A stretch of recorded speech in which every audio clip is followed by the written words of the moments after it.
Hi అండి, ఎలా ఉన్నారు? నేను మీ సరోజ అండి. Welcome to Saroja kitchen. ఈరోజు మన కిచెన్లో వచ్చేసి పూన్ మక్నతో స్వీట్ అండి, పాయసం చాలా బాగుంటుంది. ఇది దేవునికి నైవేద్యంగా వస్తా పెట్టచ్చు. ఇది ఊరికే మనం ఒకే తీరు సేమియాతోటి దాంతో చేస్తే సగ్గుబియ్యంతో కానీ దేనితోటైనా చేసుకుంటాం కదా. ఇది డిఫరెంట్ టేస్ట్తో వెరైటీగా చాలా బాగుంటుంది. తప్పక ఇలా ట్రై చేయండి. ఇప్పుడు ఒక అరకప్పు సగ్గుబియ్యాన్ని ఒక అరగంట సేపు నానబెట్టుకోవాలి. ఇప్పుడు మిక్సీ గిన్నెలో డ్రై ఫ్రూట్స్ జీడిపప్పు, కిస్మిస్లు, బాదాములను 2 ఇలాచీలు వేసి దాన్ని పౌడర్ పెట్టి పక్కకు ఉంచుకోవాలి. ఇప్పుడు మనం స్టవ్ అంటు పెట్టి కడాయి తీసుకొని అందులో ఒక స్పూన్ నెయ్యి వేసుకోవాలి.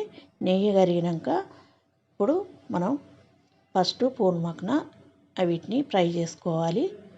చూడండి, స్టవ్ అన్నది సిమ్లో పెట్టుకొని 1 కప్పు పూన్ మక్న తీసుకుంటున్నా. వీటిని దోరగా ఫ్రై చేసుకోవాలి.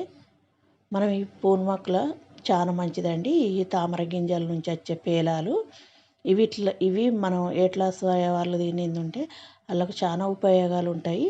ఇందులో మనకు బ్యాడ్ కొలెస్ట్రాల్ అన్నది ఏముండదు. ఇందులో జీరో కొలెస్ట్రాల్ ఉంటుంది. అందు గురించి ఇవి కంపల్సరీ డైటింగ్ చేసేవాళ్ళు తీసుకోవచ్చు. ఏ ఏజ్ వాళ్ళైనా ఈ స్వీటుని తినచ్చు. అంత బాగుంటుందండి. ఇప్పుడు వీటిని ఫ్రై చేసుకున్నాక ఒక ప్లేట్లకు తీసేసుకొని ఇప్పుడు అదే కప్పుతోటి మనం పాలు పోసుకోవాలి. నేను ఇక్కడ 4 కప్పుల పాలు తీసుకుంటున్నా. 3.5 కప్పుల పాలు వేసుకొని 1/2 కప్పు వాటర్ వేసుకున్నా. మీరు కావాలితే 3 కప్పుల పాలైనా వేసుకోవచ్చు. కొంచెం చిక్కగా ఉంటుంది. కొద్దిగా పతలా కావాలనుకుంటే స్వీటుని కొంచెం ఇంకొక కప్పు ఎక్కువ వేసుకోండి. 3 వేసుకున్నా పర్లేదు, 4 వేసుకున్నా పర్లేదు.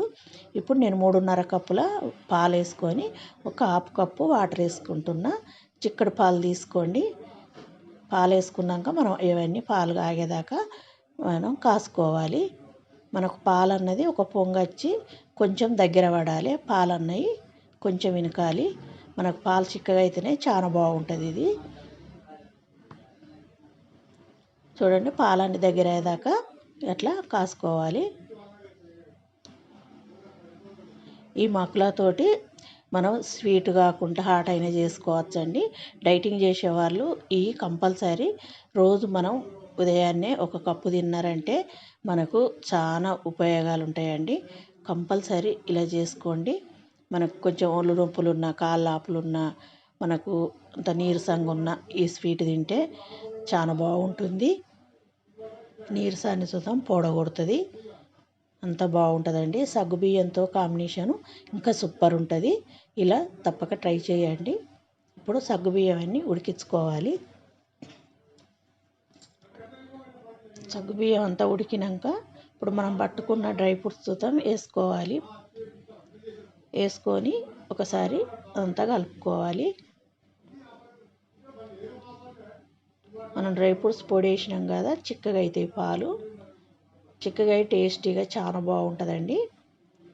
ఒకే తీరు పాయసం కాకుండా ఇలా చేయండి. డిఫరెంట్ టేస్ట్తో చాలా బాగుంటుంది.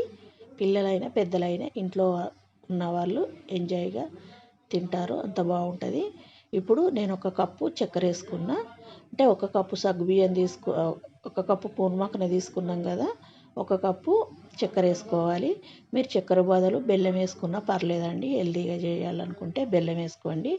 చక్కెర కరిగినాక నేను పూన్ మక్న వేసిండండి. అది క్లిప్ మిస్ అయింది. మనం పూన్ మక్న వేసుకున్నాక ఎక్కువసేపు ఉంచుకోవద్దు స్టవ్ మీద. ఒకసారి కలిపేసుకొని స్టవ్ ఆపుకోవాలి. 1 స్పూన్ నెయ్యి వేసుకొని ఇప్పుడు అదంతా ఒకసారి కలుపుకొనుడే.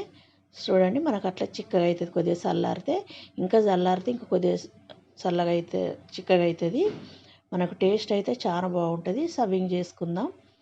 సర్వింగ్ చేసుకొని తినేయండి. హ్యాపీగా తినేయండి. ఇలా చేసుకొని చాలా అంటే చాలా బాగుంటుంది. నచ్చిందంటే లైక్ చేయండి, షేర్ చేయండి, సబ్స్క్రైబ్ చేయండి. నా ఛానల్ సబ్స్క్రైబ్ చేసుకొని వాళ్ళు వెంటనే సబ్స్క్రైబ్ చేసుకోండి.